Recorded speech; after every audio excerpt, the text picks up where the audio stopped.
रक्षाबंधन सनातन धर्म के प्रमुख त्योहारों में से एक है। ये पर्व भाई बहन के रिश्ते की पवित्रता को दर्शाता है। ये पर्व प्रत्येक वर्ष सावन मास की पूर्णिमा तिथि को मनाया जाता है। लेकिन क्या आप जानते हैं रक्षाबंधन का पर्व कैसे शुरू हुआ?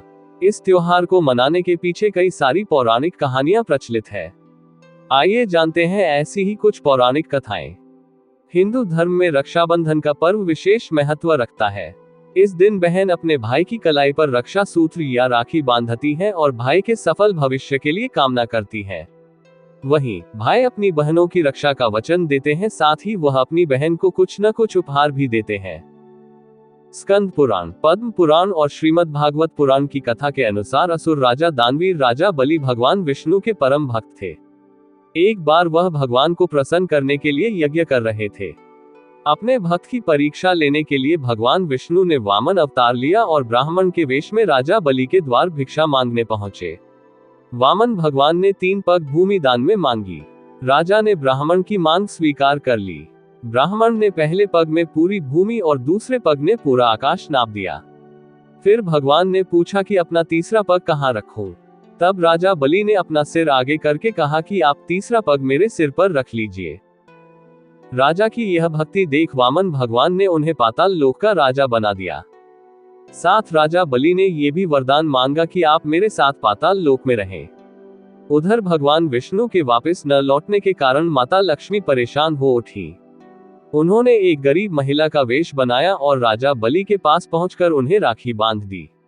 राखी के बदले राजा ने कुछ भी मांग लेने को कहा, तो माता लक्ष्मी में अपने असली रूप में आकर भगवान विष्णु को वापस लौटाने की मांग रख दी। राखी का मान रखते हुए राजा ने भगवान विष्णु को मां लक्ष्मी के साथ वापस भेज दिया। मान्यता है कि महाभारत के युद्ध से पहले भगवान श्री कृष्ण ने 100 गाली देने पर राजा शिशुपाल का सुदर्शन चक्र से वध कर दिया था, जिसके कारण उनकी उंगली से खून बहने लगा और वहां मौजूद द्रौपदी ने अपने साड़ी का टुकड़ा फाड़कर उनकी उंगली में बांध दिया। जिसके बाद भगवान कृष्ण ने द्रौपदी को हर संकट से बचाने का वचन दिया। उन्होंने अपने इस वचन का मान रखते हुए द्रौपदी के चीरहरण के समय भगवान श्री कृष्ण ने उनकी रक्षा की थी। तभी से रक्षाबंधन के दिन बहनों द्वारा भाई की कलाई में राखी बांधी जाती है। रक्षाबंधन से ही संबंधित महाभारत काल में एक और कथा प्रचलित है, जिसके अनुसार महाभारत के युद्ध के दौरान जब युधिष्ठिर ने भगवान कृष्ण से पूछा कि मैं सभी संकटों को किस प्रकार पार कर सकता हूँ, तब श्री कृष्ण ने युधिष्ठिर से कहा कि वह अपने सभी सैनिकों को रक्षा सूत्र बांधे। युधिष्ठिर ने ऐसा ही किया और अपनी पूरी सेना में सभी को रक्षा सूत्र बांधा। देश में एक समय राजपूत मुस्लिम आक्रमण के खिलाफ लड़ रहे थे। अपने पति राणा सांगा की मृत्यु के बाद मेवाड़ की कमान रानी कर्णावती ने संभाली हुई थी।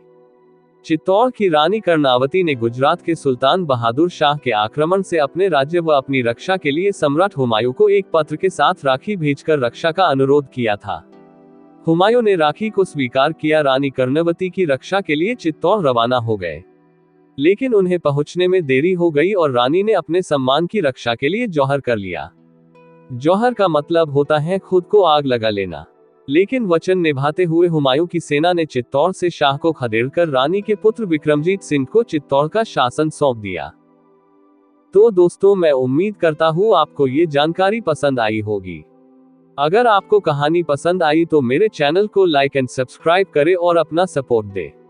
मेरे चैनल पर और भी इंटरेस्टिंग कहानियां और जानकारियां आपको मिलेंगी, तो सब्सक्राइब करें और कहानियां एंजॉय करें। जय श्री राम।